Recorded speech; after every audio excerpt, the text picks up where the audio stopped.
Webinaire en fait donc sur la sécurité IT là, proposé par CNR Informatique. Dans le webinaire d'aujourd'hui, on va s'atteler à comment en fait réduire au minimum les risques potentiellement d'infection par des ransomware sur votre réseau informatique. Donc on va essayer de comprendre déjà dans un premier temps le mécanisme en fait de comment fonctionne effectivement une infection par un ransomware. On va voir les différentes vulnérabilités, notamment les plugins, par exemple l'Adobe Flash. Donc certaines vulnérabilités connues qui sont connues par exemple dans ce produit permettant en fait aux exploit kits, on va expliquer pourquoi et qu'est-ce que c'est exactement, permettant d'aller exploiter et s'infiltrer dans ces potentielles failles de sécurité. On va voir grosso modo aussi où les trouver ces exploit kits. On va voir qu'effectivement le Darknet par exemple en contient un certain nombre maintenant malheureusement. Donc les différents mécanismes et notamment aussi après comment aller venir décrypter finalement ce ransomware aussi par le biais d'un site qu'on verra justement à la fin de ce webinaire. Dans un premier temps, donc on va vous expliquer en fait, vous montrer quelle est l'économie en fait des hackers en ce moment. Alors il faut savoir que dans l'économie du darknet, donc c'est le marché noir pour les hackers, en ce moment il y a un changement car de plus en plus les données sont stockées sur des data centers. Donc il y a comme ça une migration massive maintenant par exemple on va retrouver des bases de données de cartes de crédit, de comptes utilisateurs. Tout est stocké dans d'immenses data centers et le problème pour les hackers c'est que certes effectivement s'ils mènent une attaque à bien ils vont pouvoir voler une grosse quantité de données mais ça entraîne surtout une baisse des prix pour eux. Car potentiellement maintenant vu qu'ils peuvent voler facilement peut-être potentiellement une grosse quantité, c'est que la demande elle augmente tandis que l'offre diminue. Donc du coup c'est très difficile pour les hackers en ce moment d'avoir un réel retour sur investissement. C'est pourquoi les hackers d'aujourd'hui et le darknet en fait, ce marché-là a tendance à se déplacer petit à petit en fait plutôt vers des petites attaques, donc à moindre échelle, mais peut-être des attaques multiples et qui vont peut-être se focaliser plutôt soit chez des particuliers, donc chez nous, ou soit finalement pour des PME, de petites entreprises qui n'ont pas forcément en fait investi beaucoup dans leur sécurité informatique et donc par le biais des fameux ransomware. Alors au-delà finalement de ces ransomware, parce que finalement les ransomware ce n'est vraiment pas le problème. Le problème technique dans tout cela justement c'est essentiellement donc dans un premier temps les vulnérabilités qui sont au jour d'aujourd'hui malheureusement de plus en plus exposées et surtout sur une longue période avant d'être patchées, notamment par exemple pour Adobe Flash. On peut voir que au fil des années et des années donc il y a plus en plus de vulnérabilités assez sérieuses qui mettent parfois quelques mois avant d'être patchées sur Adobe Flash. Et notamment les fameux exploit kits qui en fait diminuent drastiquement les barrières de sécurité qu'on pourrait mettre en place en fait dans notre réseau informatique parce que tout simplement ça va permettre aux hackers de complètement annihiler les barrières de sécurité informatique, firewall antiviral grâce aux exploit kits.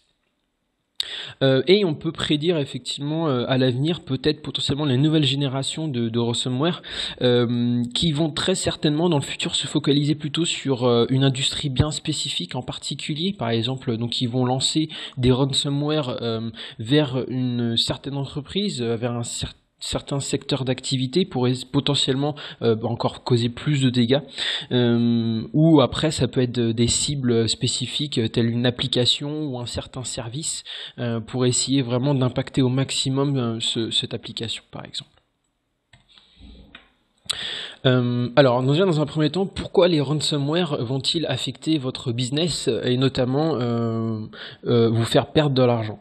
Essentiellement, les business qui vont perdre le plus d'argent en fait suite à une attaque massive, par exemple de ransomware, ça va être malheureusement en fait les sociétés qui n'ont pas eu des backups d'en place, ce qu'on appelle sauvegarde, backup en anglais. Soit tout simplement la société n'a pas de backup. Bon, c'est quand même assez rarement le cas, mais on en trouve pas mal effectivement de petites des TPE notamment sans backup. Soit l'entreprise en fait va posséder généralement des anciens backups. La restauration ne va pas fonctionner en fait sur ces backups-là, donc forcément ça peut être problématique au cas où donc un ransomware a crypté, chiffré les données d'un PC et donc aucune restauration ne va être faisable. Et ensuite après online backups. Alors, quels sont les mythes, au final, les légendes qu'on peut entendre sur les ransomware? On en a entendu quand même pas mal. Alors, il faut savoir déjà qu'un ransomware, c'est pas la principale chose en fait du coup d'infection. Le vrai mécanisme avant d'être infecté, en fait, ça va passer essentiellement quasiment 90% des cas par un lien externe qui va justement télécharger, donc il y a un mécanisme qui va se déclencher, qui va télécharger donc le logiciel malicieux, donc le ransomware. Donc certaines initiations méthodes, hein, donc des méthodes d'initiation pour le téléchargement d'un ransomware. Donc on peut retrouver effectivement le lien par exemple sur un mail. Alors parce que moi par exemple j'ai souvent entendu dire je reçois plein de ransomware dans mes mails, aidez-moi. Alors, il faut juste bien comprendre que la plupart du temps, le mail en lui-même ne va pas contenir le ransomware. Il va contenir donc un lien, comme je disais tout à l'heure, un web link par exemple ou autre, qui va venir rediriger l'utilisateur vers l'endroit justement où le processus va être déclenché pour le ransomware. Pareil, notamment pour les fichiers PDF. Alors je sais que les fichiers PDF, donc par exemple en pièce jointe dans un mail, sont de plus en plus exploités avec justement aux failles de vulnérabilité qui sont de plus en plus découvertes. Mais d'un autre côté, il faut tout de même savoir que les PDF au jour d'aujourd'hui sont quand même relativement bien protégés comparé à d'autres logiciels, justement qu'on va voir, notamment des plugins sur les navigateurs web. Donc tout cela en fait, link in email, PDF, web link, donc c'est des méthodes d'initiation qui vont enclencher justement ce processus d'infection à la suite de la machine. Les méthodes d'infection ensuite, étant donné que donc les initiations méthodes c'est juste le transport de ce mécanisme-là qui va vous transporter vers le déclencheur. Ensuite, l'infection, donc ça va être soit un software piraté, donc le logiciel piraté, c'est-à-dire où on aura injecté par exemple le code malicieux sur ce fameux logiciel. Ça peut être un logiciel, mais souvent d'ailleurs c'est le cas en fait tout simplement d'un plugin d'un navigateur web, donc une extension, et Adobe Flash.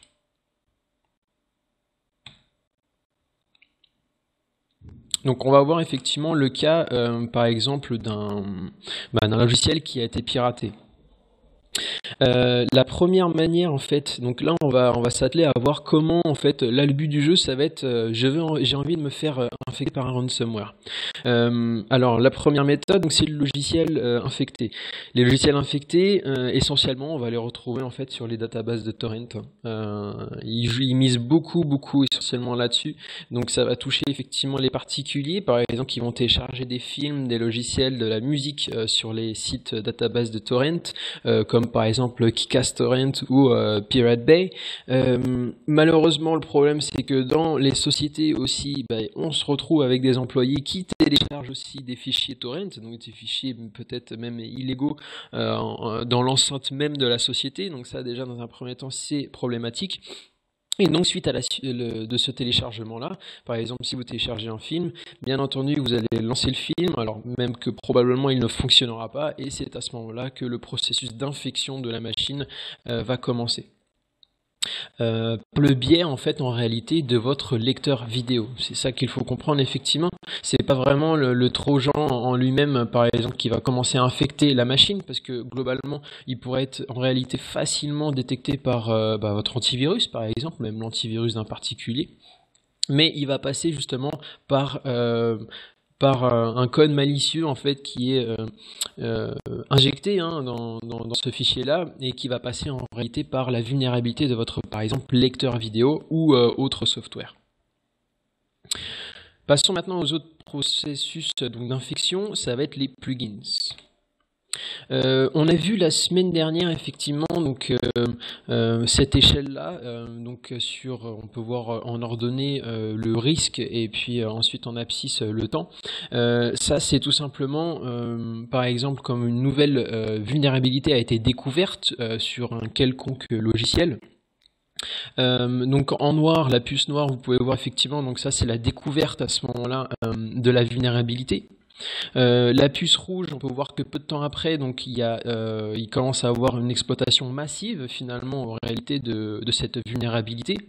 Et vous avez en fait la barre en rouge, donc ce qu'on appelle le Zero Day Vulnerability. C'est tout le temps, en fait l'échelle de temps durant laquelle cette vulnérabilité va être exploitée avant même que le fournisseur de ce logiciel-là, par exemple, vienne patcher ou encore que votre antivirus va posséder par exemple une nouvelle signature anti-malware qui va venir en fait détecter par exemple cette vulnérabilité. Donc les types de vulnérabilité, c'est soit effectivement un mauvais codage lors du logiciel et qui entraîne donc effectivement des vulnérabilités assez sérieuses.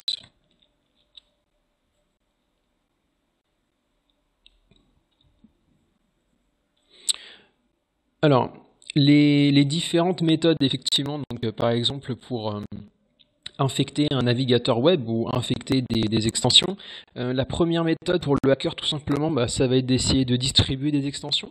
Donc il faut faire attention globalement, effectivement, alors c'est quand même assez bien surveillé, mais il faut faire très attention aux extensions qu'on pourrait télécharger, par exemple sur l'extension Store, que ce soit pour Firefox, Chrome ou encore Internet Explorer. Donc c'est tout simplement des extensions qu'on va venir télécharger. Par exemple, je sais que AdBlock, l'extension qui va venir bloquer les publicités, qui est quand même très très téléchargée. Il faut faire attention parce que par exemple, si vous tapez AdBlock sur un quelconque store, vous allez voir énormément plein de différentes extensions pour bloquer les publicités.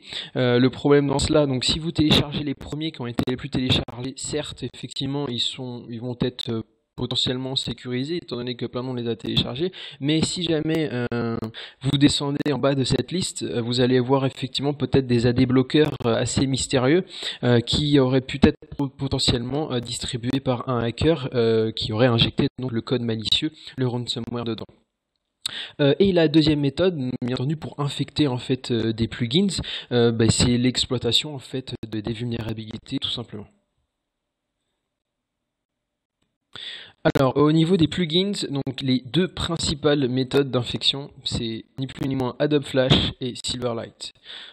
Alors, Silverlight d'ailleurs n'est quasiment même plus utilisé il est utilisé uniquement donc, sur de toute façon Internet Explorer. Les autres navigateurs l'ont banni carrément. Alors il faut savoir que voilà, c'est l'un des moins sécurisés, donc faire attention effectivement à cette potentielle extension, et notamment aussi l'Adobe Flash, donc qui est malheureusement de toute façon utilisé par tout le monde.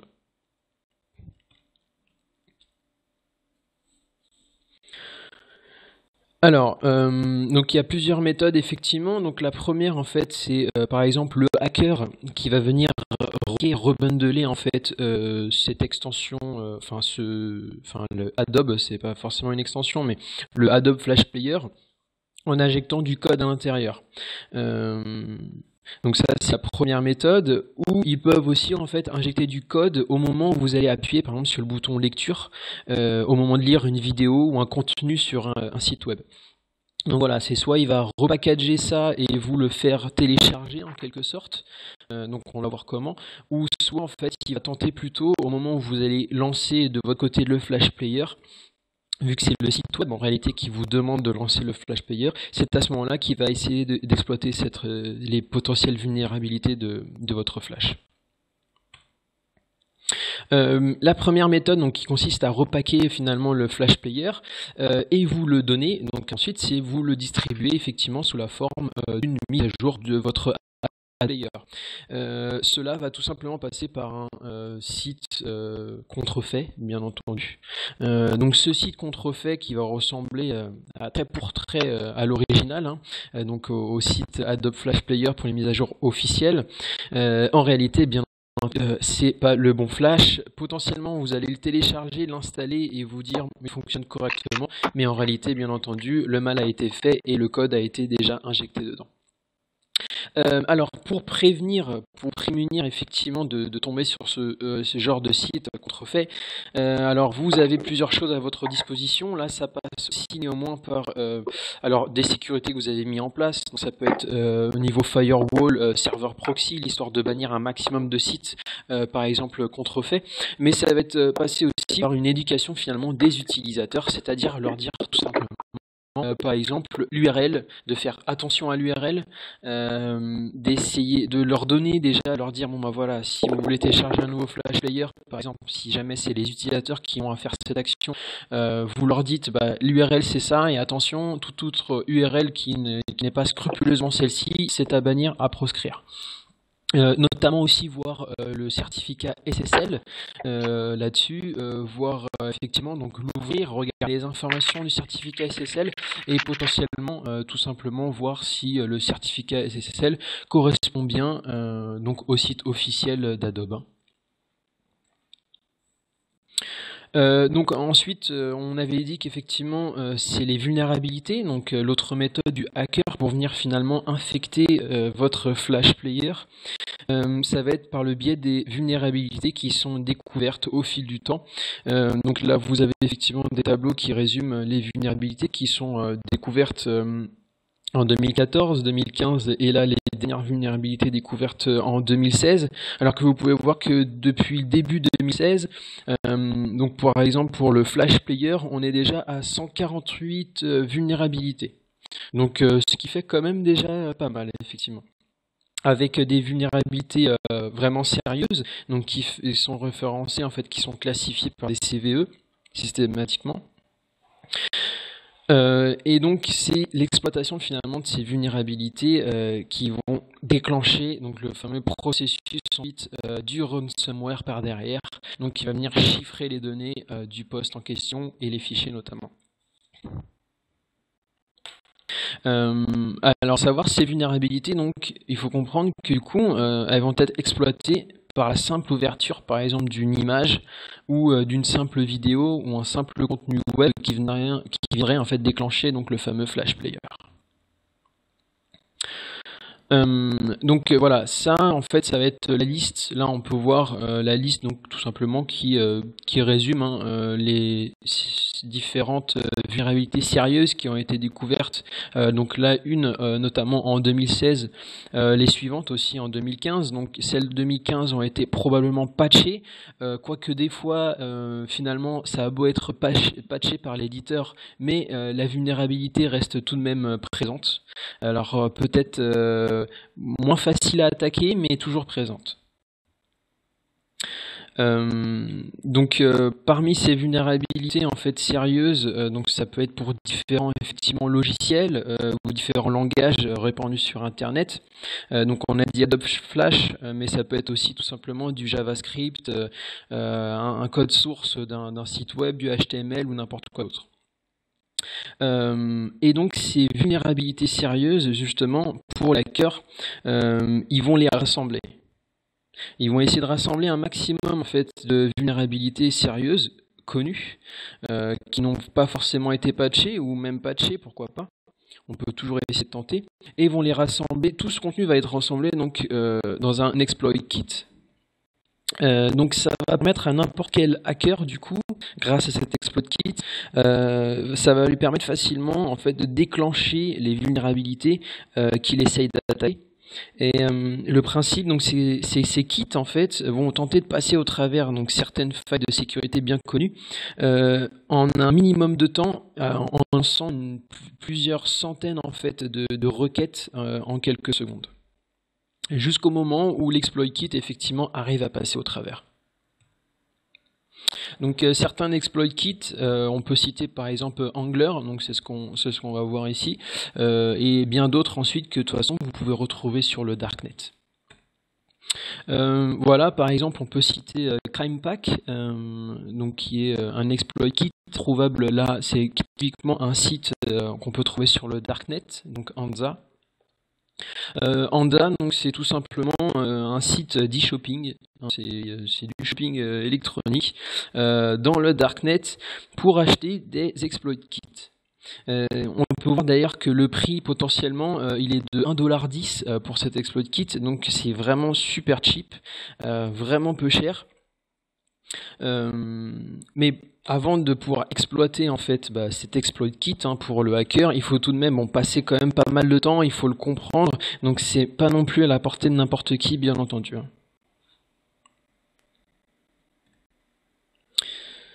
Alors, ce schéma donc résume en fait le processus d'exécution finalement de l'exploit kit d'un certain côté, puis en fait du ransomware, ou je dis ransomware, mais ça peut être un autre virus de type trojan, spyware ou autre. Donc cette image-là peut sembler complexe, mais bon, croyez-moi, c'est encore très simple effectivement pour ce processus.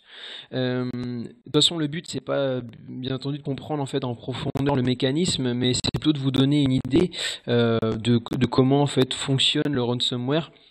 Et comment surtout il arrive à passer en réalité le ransomware à travers votre firewall antivirus.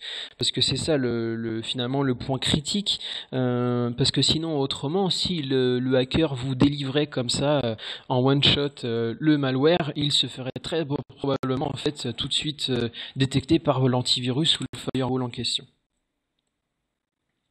Donc la première partie sur ce schéma, en fait, on peut voir le navigateur, qui est en gris, le browser là.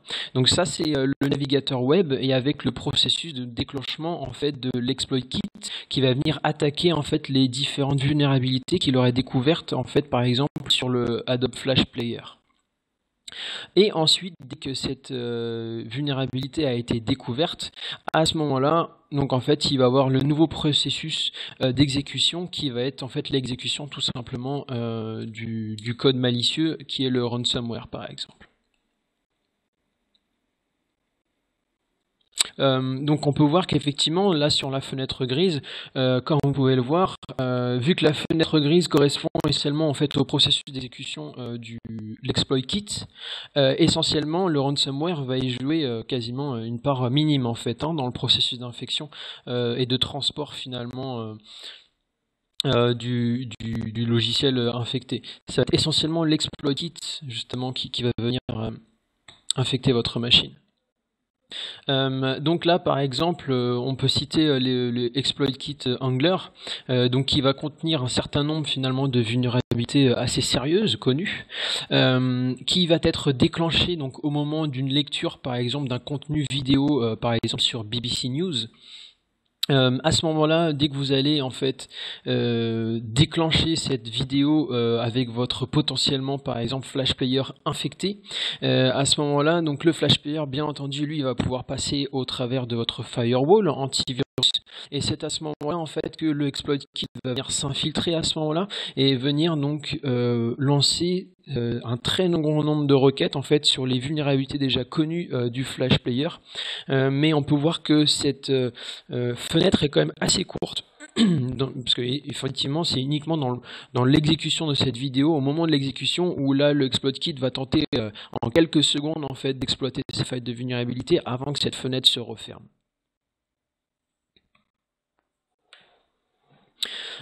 Et donc là, je disais effectivement, donc c'est le processus. Une fois que le flash player, donc de toute façon, est passé au travers de votre firewall, à ce moment-là, donc le code malicieux va tenter d'exploiter le maximum, donc vulnérabilité de votre plugin. Et ensuite, une fois qu'il a réussi à s'infiltrer dans une de ces failles, c'est à ce moment-là que le processus d'infection va commencer et le téléchargement notamment en fait du fameux ransomware. On peut citer par exemple Tesla Crypt.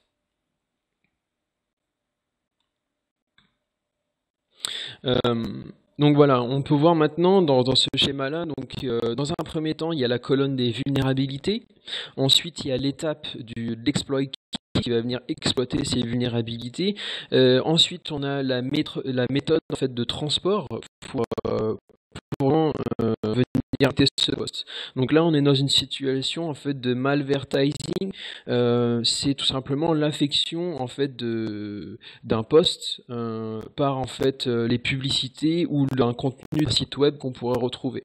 Après les autres delivery methods qu'on pourrait voir, donc c'est tout simplement votre propre serveur web. Donc on parle du propre serveur web par exemple du hacker. Ça peut être après par un botnet, du spam avec le lien finalement qui va venir commencer à déclencher cet exploit kit, etc., etc.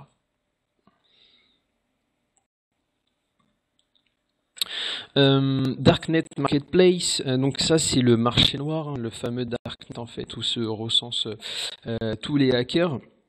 Donc effectivement sur Hansa, toujours Hansa, donc vous pouvez acheter facilement n'importe quel en réalité ransomware, notamment spyware, etc., des botnets, et pour le coup c'est vraiment c'est vraiment à la portée de n'importe quelle personne. Encore faut-il avoir une connaissance potentiellement modérée du code, bien entendu, mais en réalité voilà, quelqu'un avec quelques connaissances en coding vraiment basiques peut se permettre d'aller acheter finalement un ransomware plus un exploit kit et venir exploiter ces vulnérabilités et commencer à gagner de l'argent, tout simplement. Donc en demandant des rançons, hein, bien entendu, une fois que le poste de la victime a été chiffré. Donc on ne répéterait pas assez, mais il faut faire attention effectivement. Donc là où on clique dans un premier temps, il faut faire attention donc à la fameuse la page où on va cliquer. Donc je le disais tout à l'heure, hein, regardez l'URL, le certificat SSL, notamment attention effectivement aux sites de streaming vidéo que les utilisateurs durant leur temps de travail et potentiellement s'ils ont un petit creux pour regarder effectivement peut-être un streaming vidéo avec un goûter et notamment donc du streaming aussi de musique qu'on pourrait retrouver. Alors, comment réduire ces risques? Tout simplement, s'il faut du streaming vidéo et de musique, c'est bien entendu venir déjà les bloquer grâce à votre serveur proxy ou votre routeur firewall. Déjà dans un premier temps, pour éviter justement le type d'infection ransomware.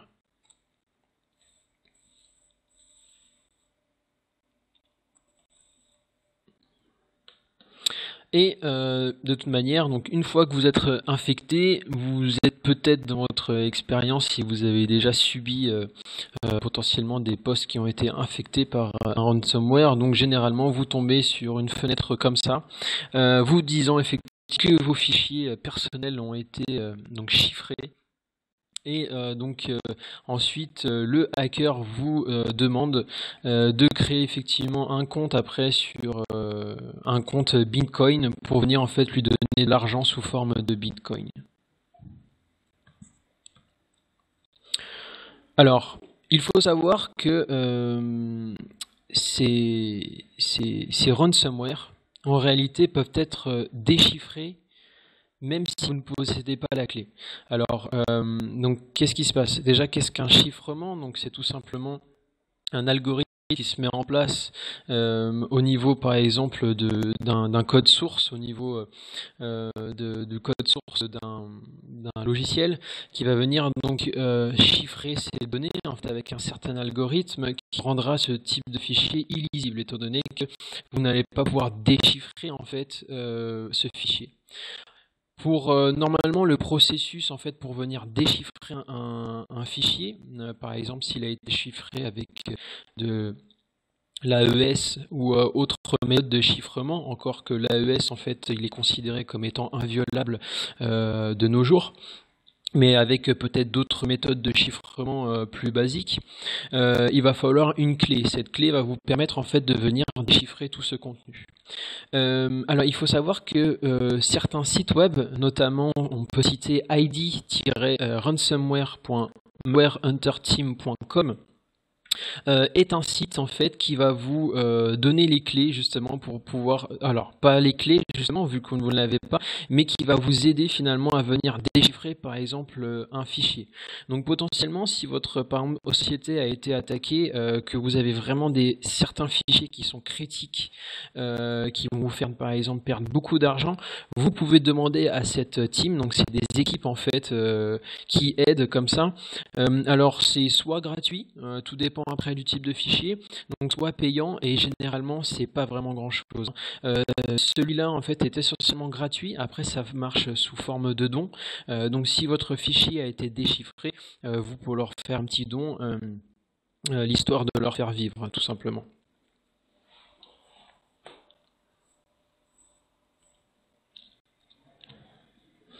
Euh, alors juste avant effectivement de passer à la slide suivante.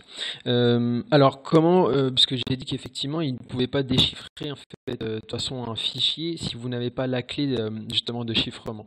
Ce type de site, en fait, ces équipes-là vont utiliser la première méthode en fait du plus grand cryptologue. Donc Alan Turing, c'est ce qu'on va voir juste après, pardon, qui est en fait le Known Plain Text Attack. En fait, c'est une attaque de déchiffrement en fait d'un message qui consiste en fait, alors parce que vous avez votre message en clair qui va correspondre par exemple à un fichier vidéo à la base, et ensuite le message chiffré, donc le fichier vidéo chiffré. Le but, c'est de leur donner en fait à ce site-là votre fichier qui est chiffré par un fichier vidéo, et quand ils sauront que c'est un fichier vidéo que vous l'avez donné, à ce moment-là, en fait, ils vont savoir que le message en clair va être en fait fichier vidéo. Et donc, à partir de là, ils vont pouvoir déchiffrer la suite en sachant que c'est un fichier vidéo. Alors, je vais vous montrer effectivement. Je vous citais donc Alan Turing, donc pour vous résumer en fait ce type d'attaque, pour venir déchiffrer un message encrypté.